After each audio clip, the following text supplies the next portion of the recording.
from Arteta's point of view. Well, look, the most important thing, they're top of the league. That's all Arteta will care about tonight, certainly. I wonder if that's all our first fan of the evening show thinks about that. Nick Karamalis, great to see you again, mate. I hope you've had a great Christmas. Hope you've put on loads of weight like Jay says he has as well. Look, Nick, what's your initial response? Tricky match against Brighton, but considering Manchester City put the pressure on early, you pleased just to get over the line? Yeah, 100%. You've got to be pleased. I mean, these are not going to give me a heart attack, though. We don't seem to win comfortably anymore. At this stage of every season, even at the Emirates, we were cruising, and we're always cruising in the first half, and it just looks like, one goal up, we should be way ahead, and then we get sucker punched every single time at the Emirates. One shot against us, and it goes in, and all of a sudden they got their tails up, and we're just kind of dropping further and further and back. But listen, the last 3 games has been similar to that, where we've just scraped over the line. But we've got 9 points out of 9, so you've got to be happy with that.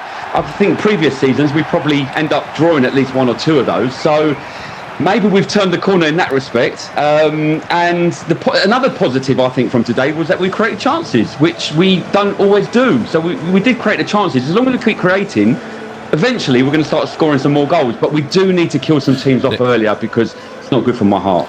Especially was, from my point of view, what I want to see from Odegaard. I want him picking up the ball on the edge of the box, and his first thoughts is, can I get a shot off?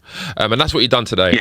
In the past weeks, he ain't scored a goal since May, and I know he's been injured, but nevertheless, a player of his quality should be scoring more goals. When he received the ball today, he didn't hesitate at all. He was like, I'm shooting, and that's what he done. In his comments afterwards, he said he's been working on his shooting, so he's obviously aware that I've been talking about him.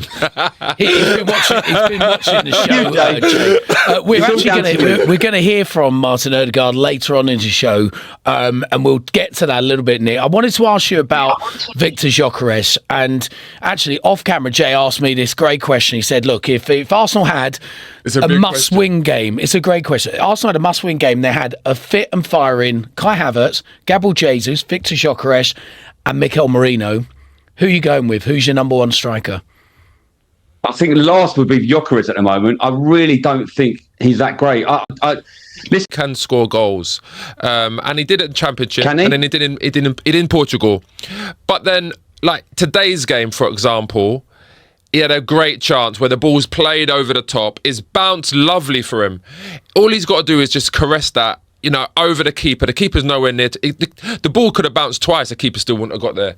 But he's not showing the clinical mentality you would expect from a top striker.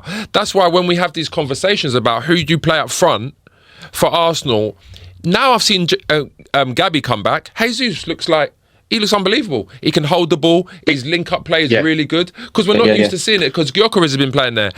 My thing is this. How can Arsenal get the best out of Gyökeres and Gyökeres get the best out of the players that are playing in the team at the same time? Nick, what's your response to that? Here's my worry about Gyökeres. Saka had the ball quite a few times down the right. Saka played really well, especially in that first half. Putting loads of crosses in as well.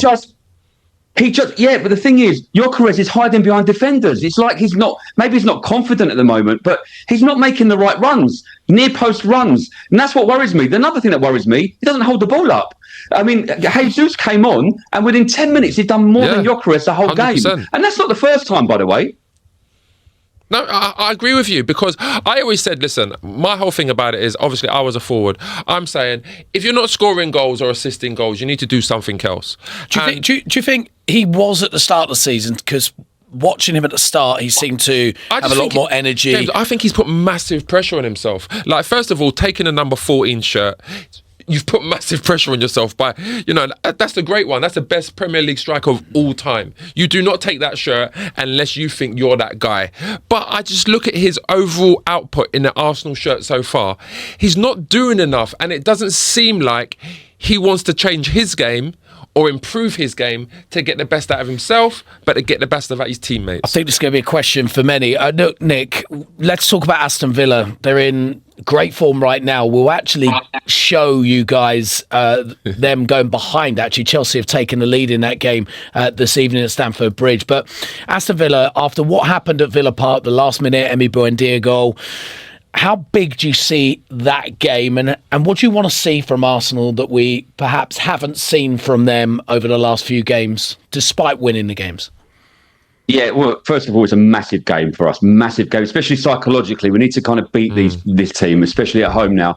I want to see a bit more energy. I think, we're playing after 3 days, but so are they. They're playing later than us. I think we've got a bigger squad than them. So I don't think there's any excuses. I think, hopefully, Arteta, obviously, Eze and Madueke didn't come on. I think he'll probably use them against them as well. So a bit more energy. Still creating chances as we did. Let's finish some chances. I don't really want to see Gyökeres up front. I'll be honest with you. At the moment, I don't think we can afford to be carrying him. But I think we can beat them. And I think we should. Nick, finally, Arsenal still winning the league? Yeah, of course. Of course. We love your confidence. Love it, Nick. We love the confidence. Nick, thanks so much for joining us, our first Thank you. fan this evening. Now let's move on to